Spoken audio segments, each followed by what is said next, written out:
Hi guys, it's Aaron. Welcome back to Ride XP and welcome to part 2 of my complete guide to doing the Philippine Loop. In case you missed part 1, you can click on the link above or in the description. Now, that part covers all of the basics. This video covers how I packed and what gear I used for the Philippine Loop on my big bike, a KLR 650. As with the last video, I will be speaking only in English as over half of my YouTube audience is from abroad. And once again, sorry for the ads. It's a lot of work to put this together and I just need to get some value back for my time. So with that, thank you for your patience. Let's get into it. Now, because I am a hopeless scatterbrain, I prepare detailed packing lists for all of my trips. And then each one serves as a template for the next. And I'm also a notorious overpacker. Just compare my riding buddy Toby's setup on his bike with mine. But in my defense, I carry a bunch of video gear with me. So now on screen, you'll see my packing list in Notion organized by category. Now, this is probably overkill for most people, but I just like to feel prepared for anything. So let's go through this. So first category, you have my camera gear here. So A6700, mics, action cameras. We'll go through this in detail later. And I also put the task of charging the batteries, rigging the mounts, and formatting the memory cards here. And even the charging cables, the memory cards, all of this stuff. All right, on this actually important item, syncing the camera times, because that makes it so much easier for me when I lay it all out chronologically in Final Cut Pro. In fact, even when I get the exported Insta360 files, of course, these don't have the metadata of the raw files. I actually use a desktop app to change all of the creation times for the exported 360 files so that I don't have to keep digging for, in a project this big, I don't want to have to keep digging for where all of the 360 files are. I want to be able to hit W, put it all on the timeline in Final Cut Pro, and have it all chronologically in sequence. Anyway, that was an aside. Let's get back to this. So next category, computer and documentation. My notebook, my journal, a pen, the Philippine Loop passport, AirPods, laptop, SSD, and dongle. So I'll show you a bit more of those later. And then this is one big category just for essentials. Hydration pack to book accommodation. So see, even the basic tasks are in my packing list. My second backup phone on a different SIM card. Chargers, power banks, cap, all these basic stuff. Pipes, note RFID, gas up, load my Gcash, snacks, steep earplugs, slippers, change of clothes, medkit, mosquito repellent, sunblock.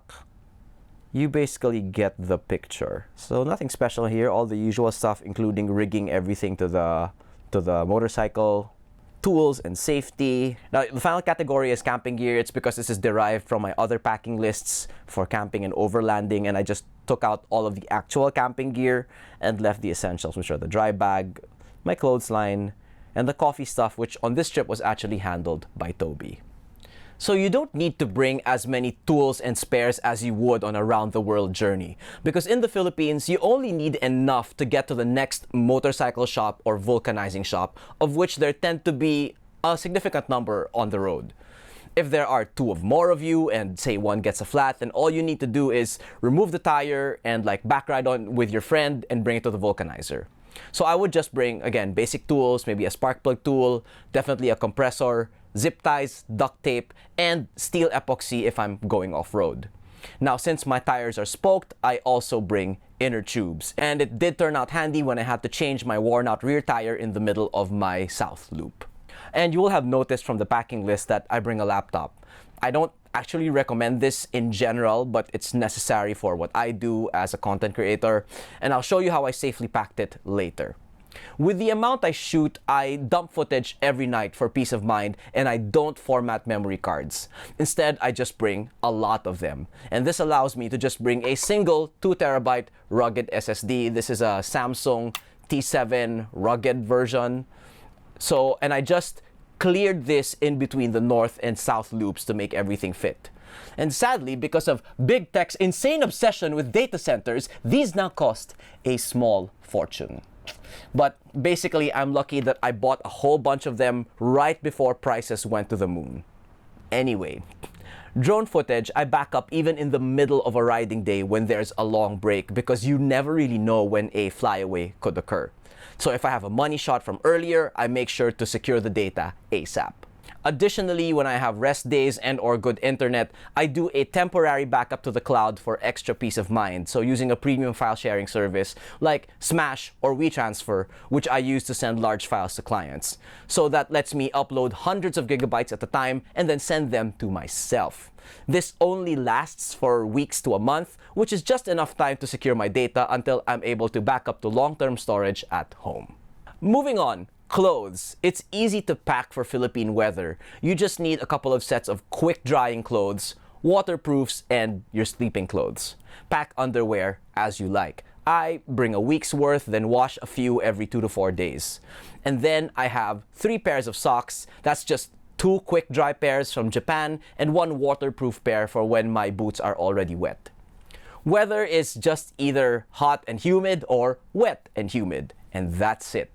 The exception is when you're riding in the Cordilleras in North Luzon with elevations at 1,500 to over 2,000 meters. So temperatures there tend to be in the mid 20 degrees Celsius during the day when it's sunny, dropping to the teens and below at night or when it rains, depending on the altitude and the time of year. We actually experienced a night at 2,200 meters where the temperature dropped to 0 degrees Celsius. So only for the North Loop, it's a good idea to bring warm layers, especially from December to February. There are also some 1,000-ish meter areas to sleep in Mindanao. But for these places, I think layering up your waterproofs and normal clothes should be enough to feel comfortable.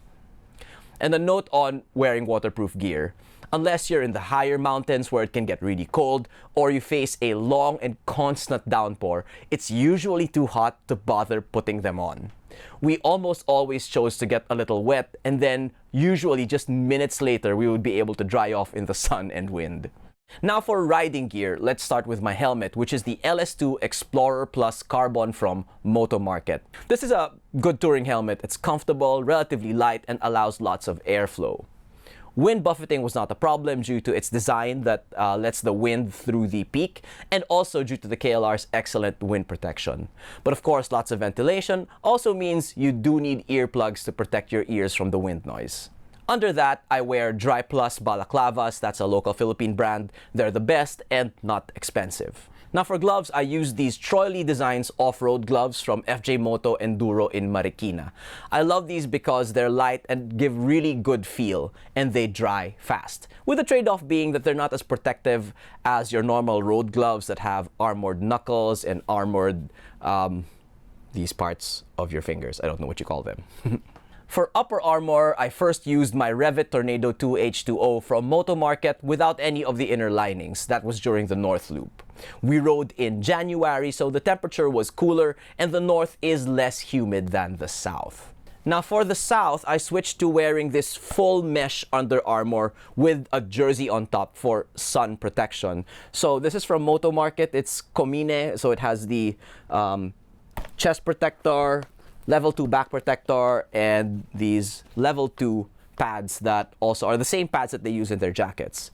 So under this, I wore my famous mesh Gigolo tank top for comfort and insulation. Laugh all you want, but mesh clothing is actually a superior choice for both hot and cold weather. It prevents moisture from sticking to your body, so that makes you feel less muggy when it's humid, and also less cold when it's chilly, especially when it's raining. And moreover, the mesh makes for a repeatable undershirt that's easy to wash but hardly ever gets smelly. For pants, I mainly use the Grit Seeker. They're a Philippine brand that makes quality, breathable riding gear and adventure apparel. And the Seeker, what's nice about it is that it offers a lot of pockets, while the knee pads are able to be installed from the outside, and they also have compartments for hip pads. I'm not sponsored by Grit, but they are friends of mine. My second pair are these Taichi RSY 554 cargo riding pants from Moto Market. They're the best pants I have for sheer breathability. In general, ventilation and quick drying are more important than abrasion resistance for me riding in the tropical heat. And besides, it's okay for me to sacrifice a bit of sheer protection because the best protection for me is not riding too fast and not riding in low visibility. If you ride at a sane pace, sleep well, and avoid riding in the dark and in very bad weather in the mountains, I think you cut a great amount of risk.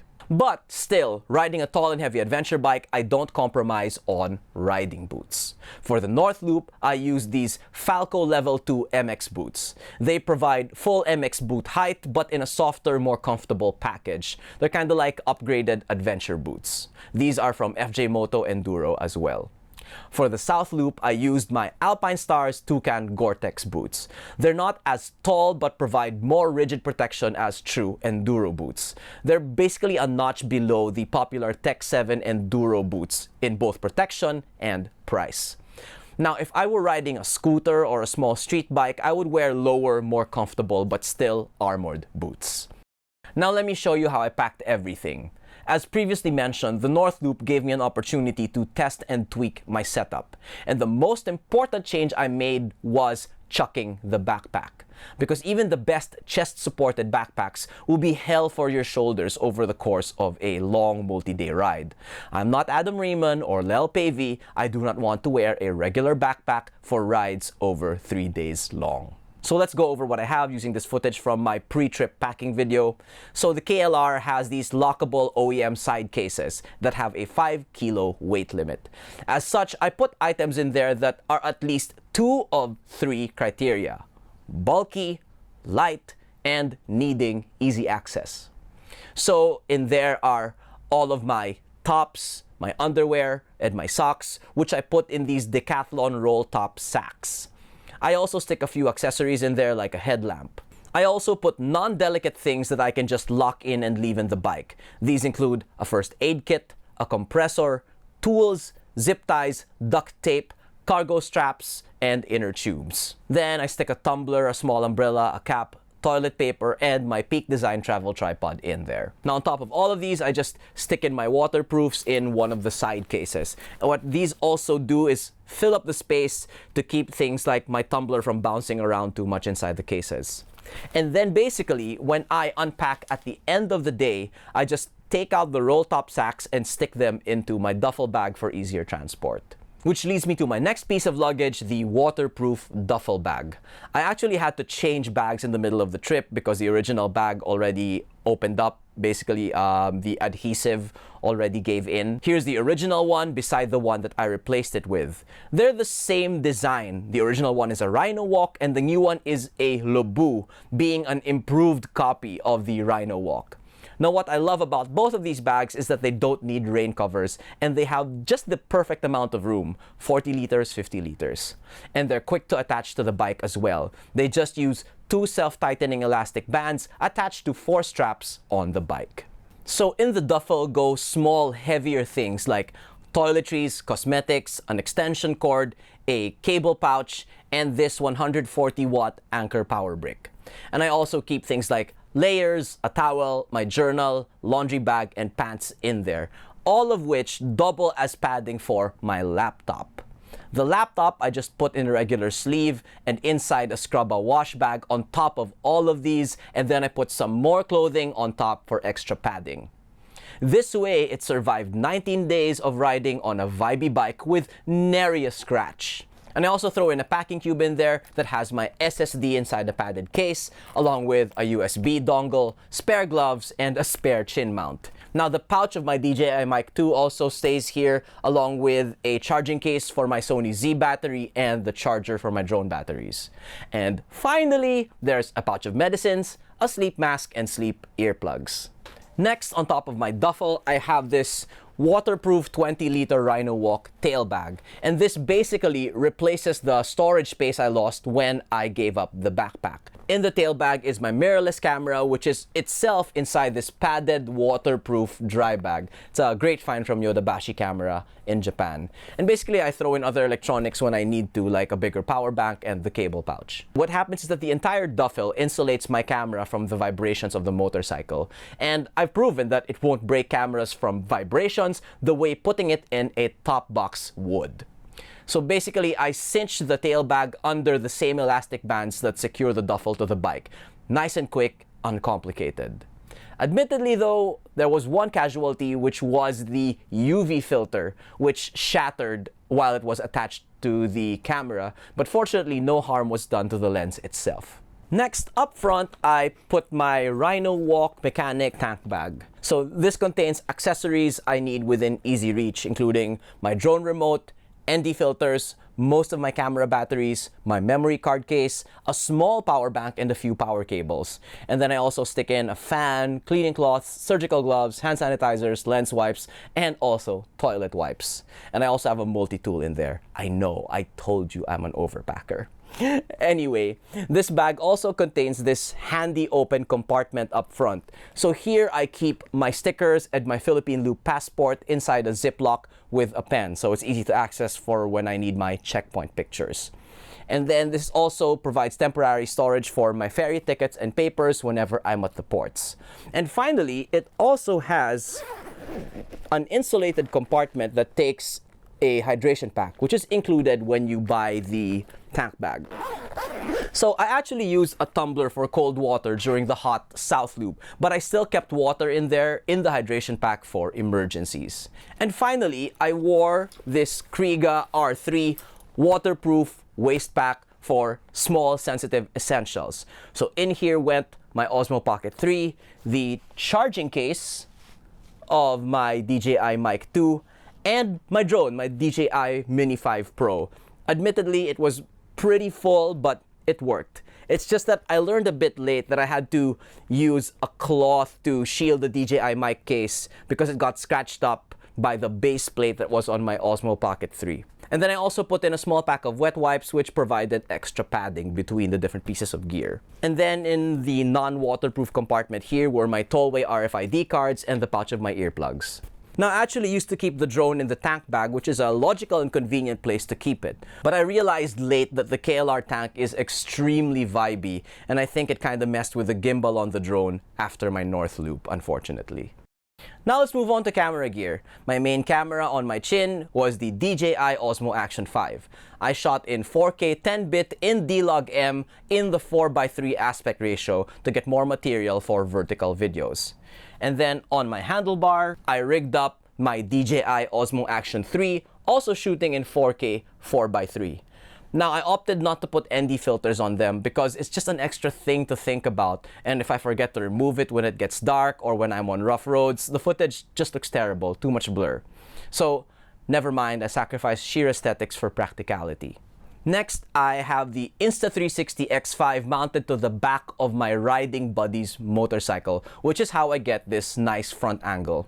My philosophy is to always try to use 360 cameras to achieve normal camera perspectives with as little distortion as possible. So to achieve that, you need to put them at the correct distance. Using a 360 camera is also easier than mounting the Pocket 3 on a blade arm for this type of shot because you don't need to worry about framing, focus, or excess jitters. The X5 with its 8K resolution finally achieves a quality I'm happy with when it's cropped down to 4K. Thank you Insta360 for the X5. Next, I have my DJI Mini 5 Pro. It has a 1-inch sensor, which makes it basically the best compact drone in the market right now in mid-2026.